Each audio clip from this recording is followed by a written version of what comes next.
Connolly ordered me to proceed with my brother, Leo Henderson, and about 22 men to Henry Street. Our orders were to make entries at two different points into the buildings flanking the GPO. One entry was to be made at McDowell's jewellery shop and the other at Bewley's provision shop. I ordered my brother to take charge of the entry at McDowell's shop, and I remained at the Bewley shop entrance myself. The boring of the walls was started. Leo Henderson worked from his position towards the post office, and I worked from Bewley's towards him.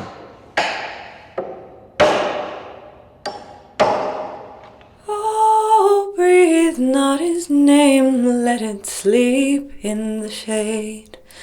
Where cold and unhonoured his relics are laid, sad, silent and dark be the tears that we shed. As the night dew that falls on the grass o'er his head. But the night dew that falls, though in silence it weeps, shall brighten with verdure the grave where he sleeps, and the tear that we shed, though in secret it rolls, shall alone keep his memory in our souls. Yeah, I'm Father Conal Mac Unrick, as I use my name, Henderson, a son, the youngest son of Frank Henderson and Josephine Brennan, born in Dublin, brought up in Dublin. My name is Moya Henderson, and my relative is Frank Henderson. He was my grandfather, and he was Captain F Company, 2nd Battalion, 1916. He was born in Dublin, and his father was Robert Henderson, a bookkeeper and a bookbinder, and his mother was Frances Brockle.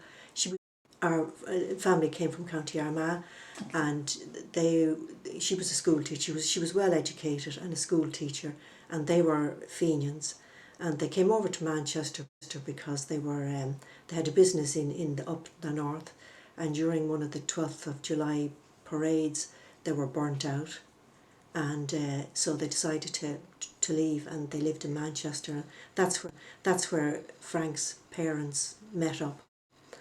And Frank's grandfather was Thomas Henderson. He was a master saddler and harness maker.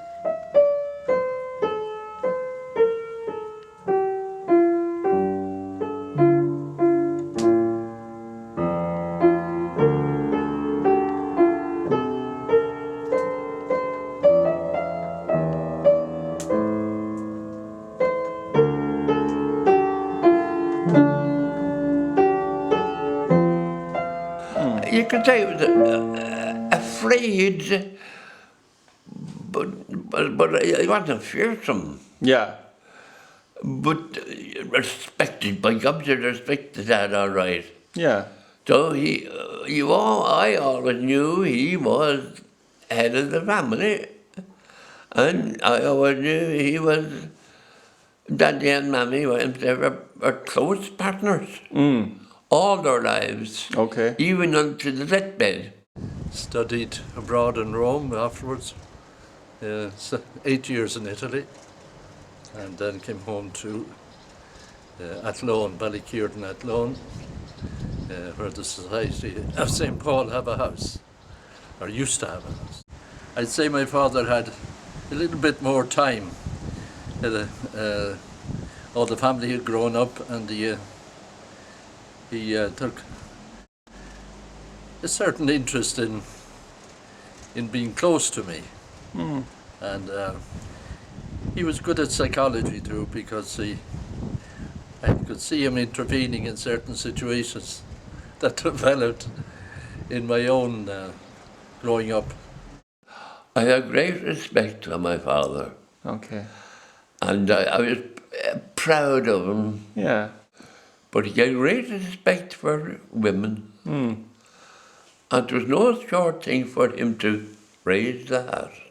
He never put a stop to me or ever never put an obstacle in my path when I wished to go abroad to study.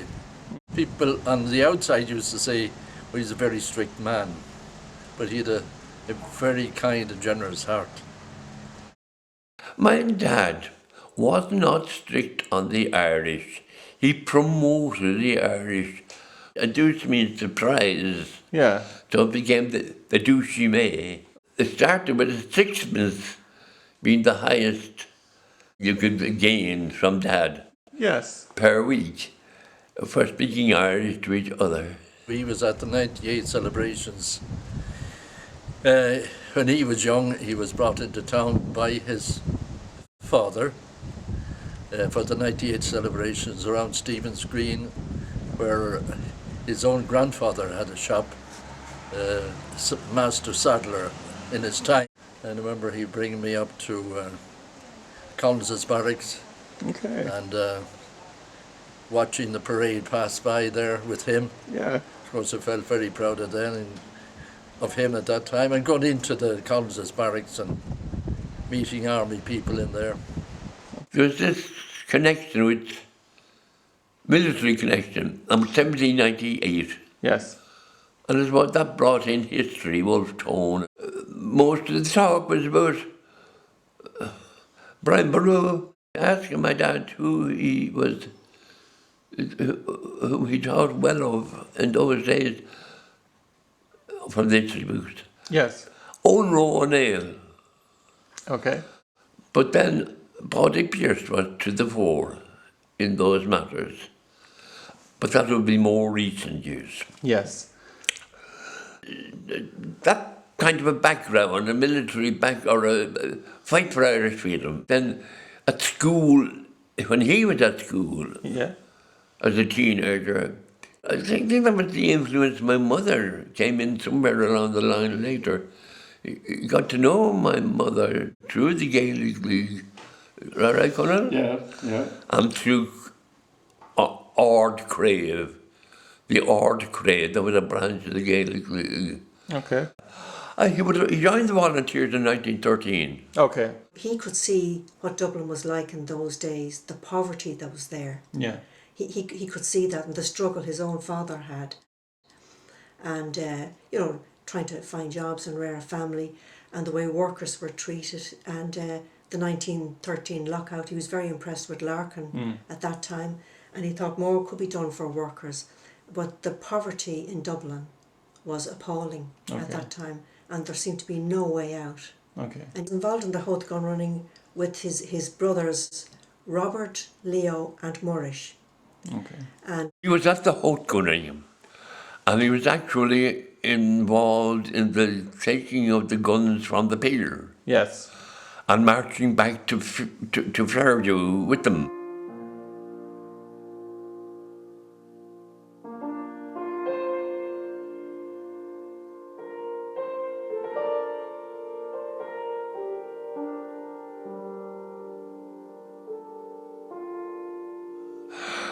My father's brother, Murish, Okay. told me one time that when he was a boy, he remembers storing rifles under the floorboards down in the house. Right? And that would be the gun running. Yeah. And that was the same day there was the shooting in Bachelor's Walk. The crowd followed Major Haig and his 180 strong King's Own Scottish borderers. A shot rang out, followed by a volley discharged directly into the crowd. 3 laid dead: 50-year-old Mary Duffy, 50-year-old Patrick Quinn, 18-year-old James Brennan. Another man was bayoneted, who died some days later.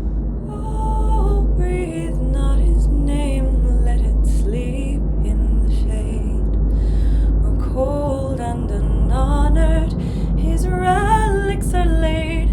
Sad, silent and dark be the tears that we shed, as the night dew that falls on the grass o'er his head.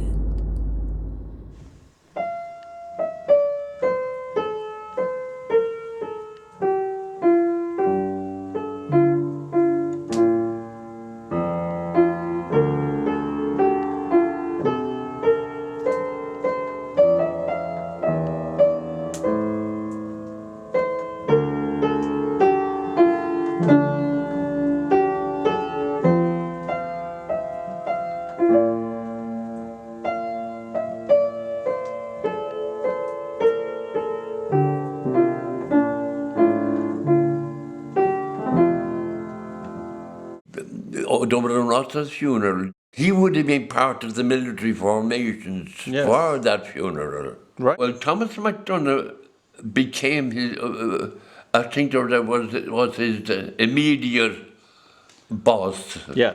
And while there was training going on, say between 1915 and 1916, there was training going on at weekends. Yes. And training would mean drilling, and so there wouldn't be an unusual sight to see a group marching up and walking, but not with rifles. So. Yeah. Well, he himself, I know from his own talking, Yes. and from what he did write in some of his notes, he's very strict on discipline. Yes. And reporting. He himself told me that he knew there was to be an uprising. But he also put in brackets, I wasn't supposed to know. Oh. Dick McKee had told him. Himself and Dick McKee were close friends. Okay.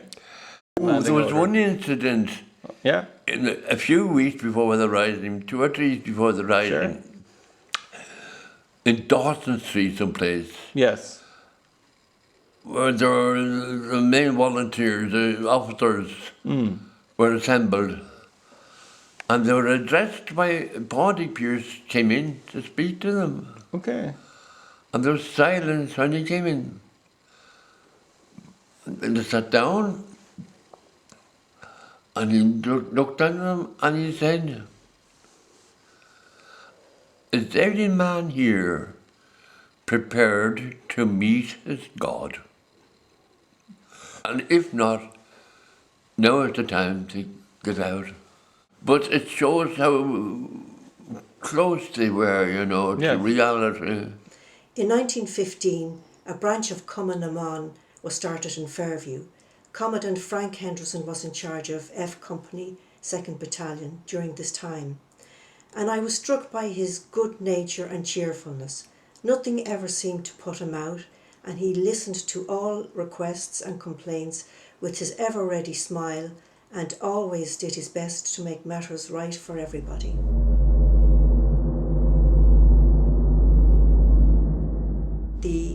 There was a lot of ammunition stored Holy Week in the Father Matthew Park, in the pavilions, the outhouses. There was rifles, gelignite, grenades.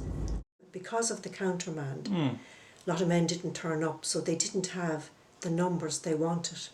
So he stayed behind with 25 men. Leo Henderson went ahead with about another 25 men. He went ahead into town, into the city. Now, my father had put down that he thought at the time, was it going to be the same as all previous risings, a collapse? Yeah. It sent scouts ahead. Okay. Scouts, yeah. Oscar Traynor was one of those Really? who was on that scouting business. Yeah. So they came across in zigzag form, and they were short on. Oh, and that was the time James Connolly came out from GPO. Volunteers, there were volunteers in Cleary's, where Cleary's in. They thought the GPO was being attacked. Yes. Yes. By my father. Oh, huh? By our father. Where Talbot Street would be now. That's right. They Yeah. went across in pairs, I think, that way. Yes. Again, the zigzag business. And Dad, my father, was sent down Henry Street Okay. towards Harness Okay. and took over all that area down there. I spent 4 or 5 days up to the surrender, boring holes in the walls. Okay. And I remember him saying he had 4, if not 5 men called Ring. Oh yes, they were carpenters. Yes. A carpenter, they were dabs at hammering, and they were good workers anyway. Yeah.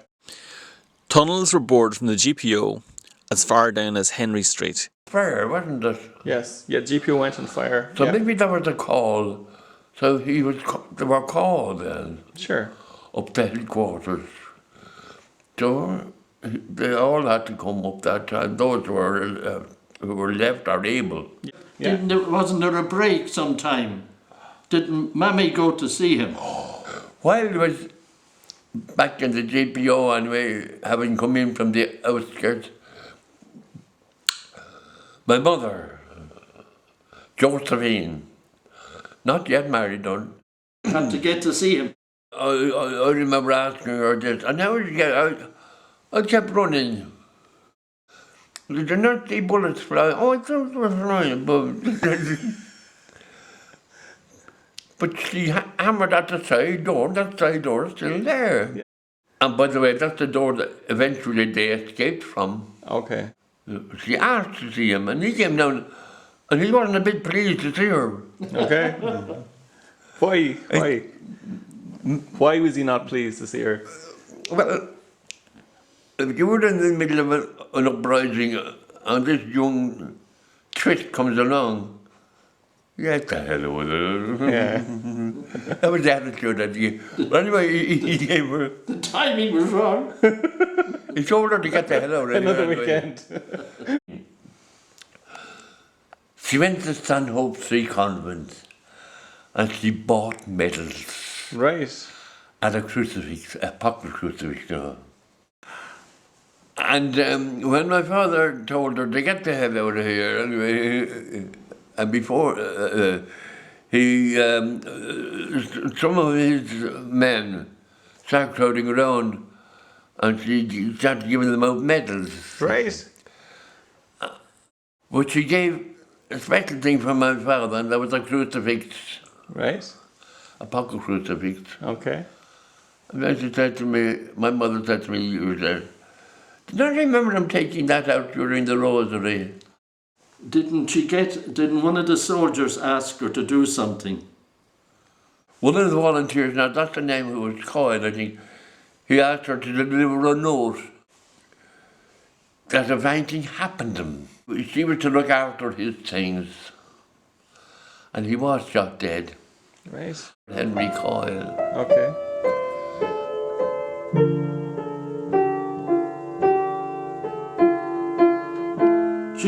She had to make her way to Iona Road. Daddy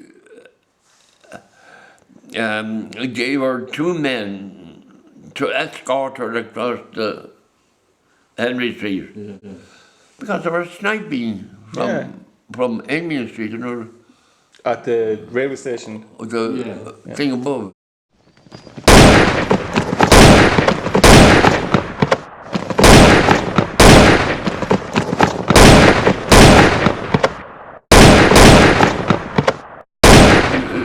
The note she had to go through Iona.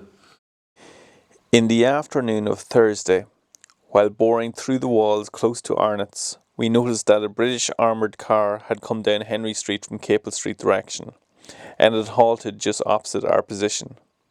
It had come down noiselessly, and we had not noticed it until it was right opposite to us.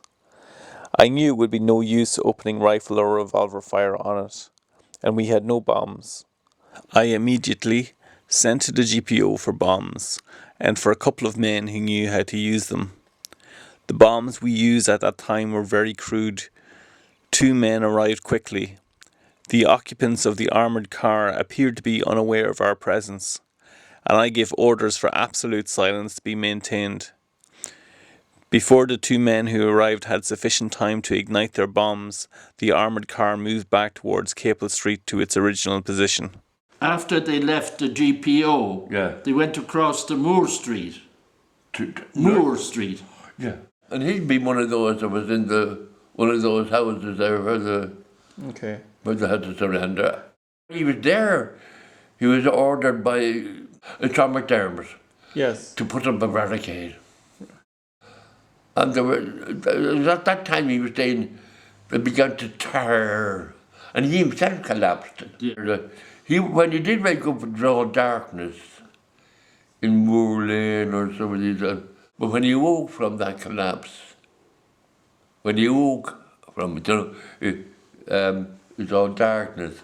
So he would have been among those who surrendered I was marched around into Henry Street and then up O'Connell Street and out towards the Gresham, Yeah. where the Gresham is now, and put down their arms. Then they were herded over to the Tunda Hospital. Yes. And they spent what he would call a dreadful night. Yes. And he mentioned something about Tom Clark. We were marched into a little patch of green in front of the Rotunda Hospital, an oval patch, and we were made to lie down there. We were kept there all night, and a British officer amused himself by taking out some of the leaders. He took out poor old Tom Clark, and with the nurses looking out of the windows of the hospital, he stripped him to the buff and made all sorts of disparaging remarks about him. This old bastard has been at it before. He has a shop across the street there. He's an old Fenian, and so on. The officer who was in charge of the haranguing of abusing of Tom Clark, he was later followed to Wexford and was shot dead. Lee Wilson, that was connected with my grandfather, he was a particularly vicious, violent man. But they had a sleepless night. Yeah. They were fairly well on top of each other almost, you know. Yeah. And not well looked out, abused, Yes. general abuse. But then they were marched off by the GPO. Richmond Barracks. Richmond Barracks. Where Not did Michigan. they go? Oh, England. Stafford. Okay. Stafford. Yeah. And in his case, Stafford jail. There was a fair crowd in Stafford jail. Okay. I know he said himself that he liked it.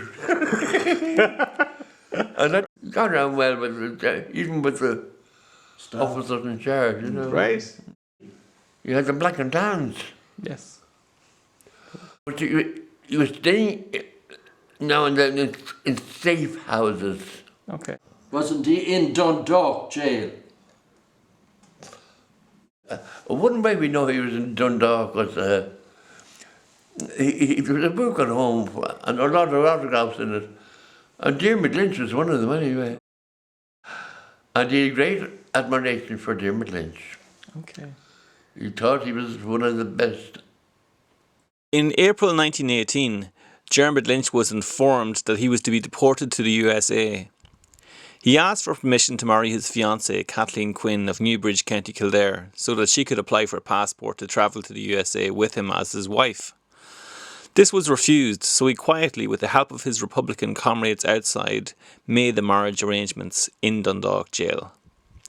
Kathleen Quinn, with her sister Carmel and Capuchin priest Reverend Father Aloysius Travers, had travelled from Dublin to Dundalk on the morning train. They were escorted into the visitors' room at Dundalk jail and were joined by the Republican prisoners whom they had officially requested to see: Dermot Lynch of Tracton, County Cork, Michael Brennan of the West Clare Brigade, and Frank Henderson of the Dublin Volunteers. The sentry stood discreetly by the door as Carmel Quinn had an animated conversation with Brennan and Henderson to divert the attention of the hapless sentry. Meanwhile, the engaged couple, Lynch and Kathleen Quinn, were grouped in a hushed exchange with the priest. Dermot Lynch, a member of the Supreme Council of the IRB, Irish Republican Brotherhood, and Kathleen Quinn were married at noon by Father Aloysius Travers. Had he much dealings with Collins, Michael Collins? Yes, well, that would be during the Black and Hand time. Actually, he didn't care for Collins. One thing, he found him a bully. Yeah. But then I remember him saying something like this, like they were row at Collins, he's hot-tempered, but he didn't make it up then. But he did do work under Collins all right, yes.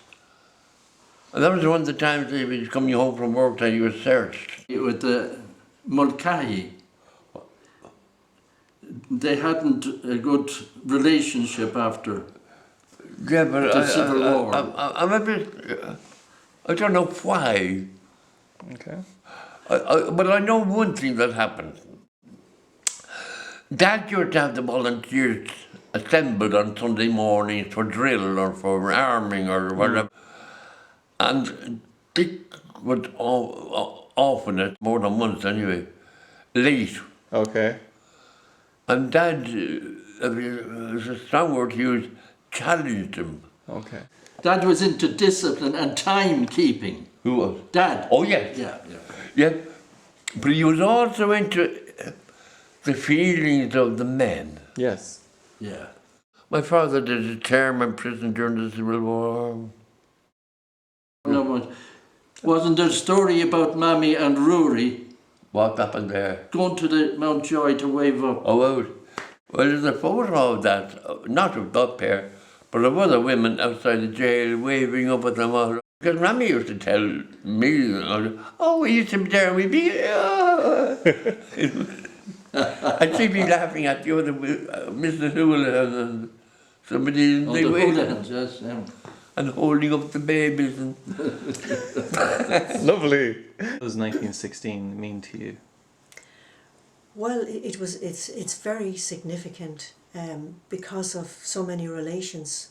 My grandfather, my two granduncles, and my grandmother, all involved in Irish freedom, and it was a struggle to rid us of British rule. And because of 1916, we are today. We're not British subjects, and it was very significant too around the world because we were the first country to fight the great British Empire, and when other countries saw it, it inspired them to go and do the same. I think you're a brilliant man to do it.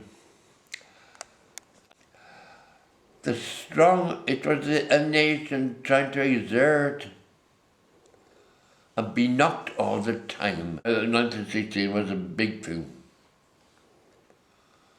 And there was an expression of bursting for freedom, bursting. And telling the world and telling ourselves, we have a culture. I look at the Gael truck today. By all means, I say, keep our language and what we have. But how much of it can we really restore? Restore as a secondary language, yes. But as a native language, it hasn't caught on after nearly 100 years. Now, is that a failure on the part of the Irish people? Well, the opposition is first. Television. The world in general. Us here speaking. In English, yeah.